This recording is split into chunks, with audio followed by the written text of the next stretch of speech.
Jüstis Hüni can't have experienced this too often. Look at that for a stare down. Backadir Жалолов, 6 feet 7 inches tall. Diarmaid McDiarmid of Ireland, the referee. Who's not a giant himself. Hopefully he can control these big fellas if something goes wrong. So right out onto centre ring is the reigning World Championship gold medalist, the two-time Olympian now. He was the flag bearer for Uzbekistan in Rio 4 years ago. Yep. And that is Backadir Жалолов. Good quick right hand from the man in blue, Jüstis Hüni, as well as that World Championship bronze in Yekaterinburg last year, where Жалолов took gold. I first saw him at the World Youth Championships in St. Petersburg in Russia. Oh, that's a big left hand which catches him when his back was on the ropes. And he boxed his way to championship gold there, winning 5 bouts out of 5 in the 91 kilogram plus super heavyweight division. Terrific run to the top of the podium. He's trying to replicate that accomplishment here on the continental qualification stage, but it is a tall order, both literally and figuratively, in dealing with the #1 in the world. He has a very, very good 1-2. One of the basic combinations in boxing, but one that will always be one of the most effective. Oh, and right on cue, a left cross sends Hüni to the canvas, but the referee has ruled it a slip. Wow. Wow. Well, he's forgot to put his contact lenses in there, Ronald, this morning, because that landed flush on Hüni's forehead, and over he went.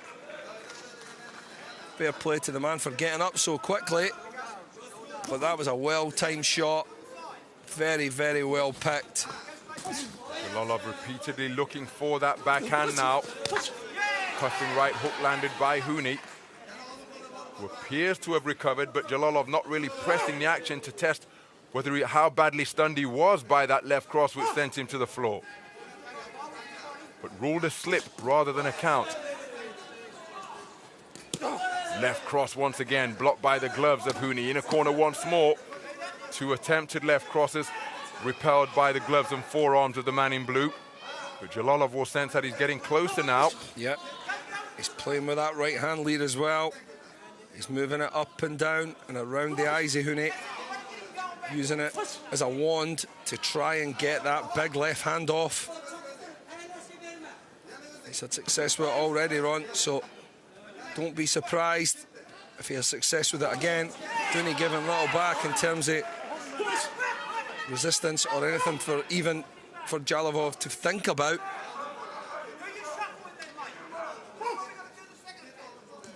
So the Australian corner just reminding Hüni that he was coming up to 20 seconds to go in the round. Fencing with the lead hands continues. Жалолов going for a big backhand, but it was long. Right hand dug into the body from the man in blue. Oh, there's another left cross. It's countered by a right hand from Hüni. He goes to work with a burst of punches to the body of the man in red. Very good opening round. Жалолов landing the majority of the scoring shot. So into the second round then. Hüni making a quicker start than he did in the first round. Trying to get that jab going straight away. Give Жалолов something to think about. Gave him nothing to think about in that first round.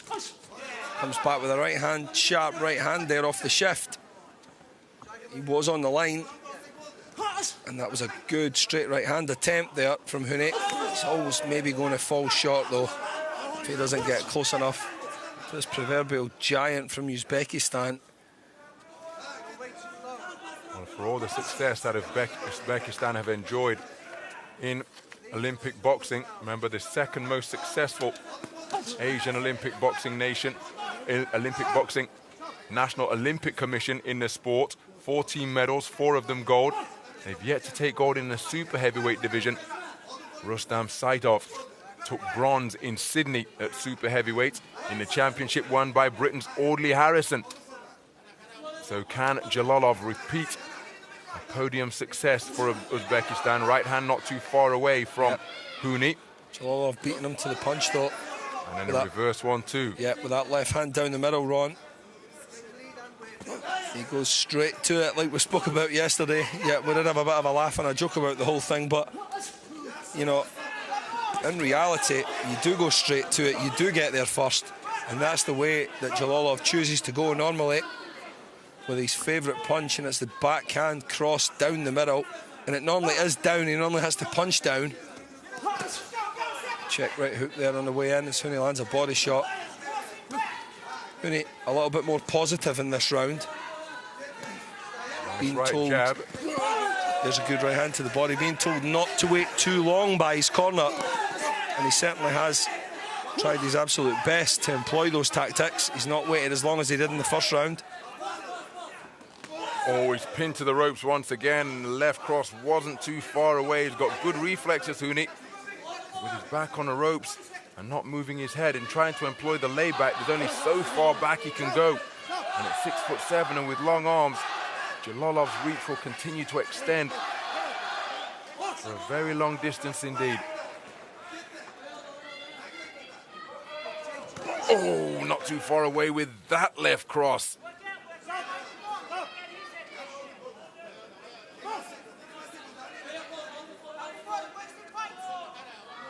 Closing seconds of the second round, Hüni with more success. He's targeted the body with his right hand to good effect.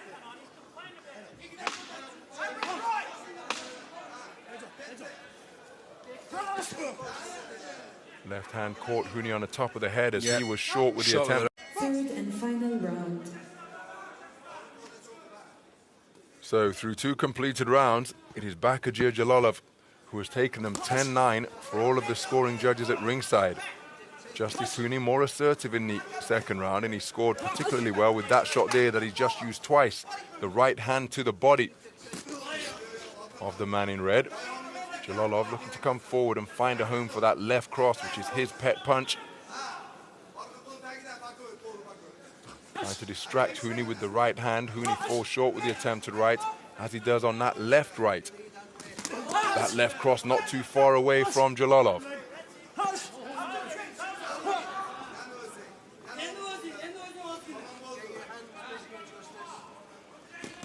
Left cross once again as Hüni backing into the ropes. Yeah. He's put himself in that position once in each round now. I don't know why. And on each occasion he's been caught by the backhand. Yeah. Sure has, Ronald. And pinged by the jab on occasion as well.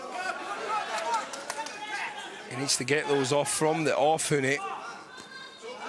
He needs to shift his feet a little bit quicker into range and try and let his hands go. He is doing no good out there whatsoever.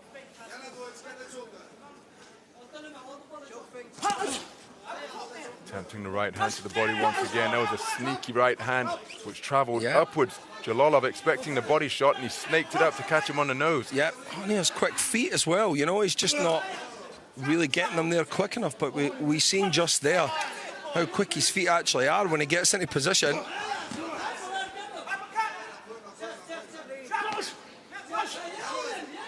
Just not finding the room now with only a minute to go. I did say in the previous bout, if anything can change, it can change at 91, but don't forget, 91 plus, there's even more of a chance if that's possible. Although Жалолов seems to be quite happy. Walks in a good right-hand counter there. Beautiful counter right hand Fair from... play to him as well for taking that. You looking to hold their run a little bit? Well, just letting the seconds tick off the clock. Probably more than anything yet. Half a minute to go to wrap up these absolutely brilliant qualifiers. Fantastic competition. 2 minutes exchanging a bit of conversation, and in the closing seconds, Alex, because we're going to have to scramble to get off air to get back to our studio show. What have your overall impressions been of the action we've seen during the course of these 225 bouts of competition? Unbelievable stuff. We've probably witnessed a few Olympic gold medalists. Let's just put it like that, Ronald. Silver and bronze as well, without a doubt. Just brilliant competition. I've had the best time watching and calling these Olympic-style boxing matches on the Olympic channel for the viewers. It's just been brilliant, top quality. So, nice to see that sportsmanship between the two boxers, each one receiving just a few words of respect and encouragement from the coaches in the opposing corner. Justice Hüni, what an experience for him. Remember, he's still only 20 years of age. the man who comes in with the World Championship bronze, he's just come in with the reigning world champion, both going to Tokyo. Here's the verdict, which will see Jalolov's hand raised as the victor. By unanimous decision in the red corner from Uzbekistan. So there is confirmation of a unanimous points decision victory for the tournament #1 seed, the #1 ranked boxer in the world, and the reigning world championship gold medalist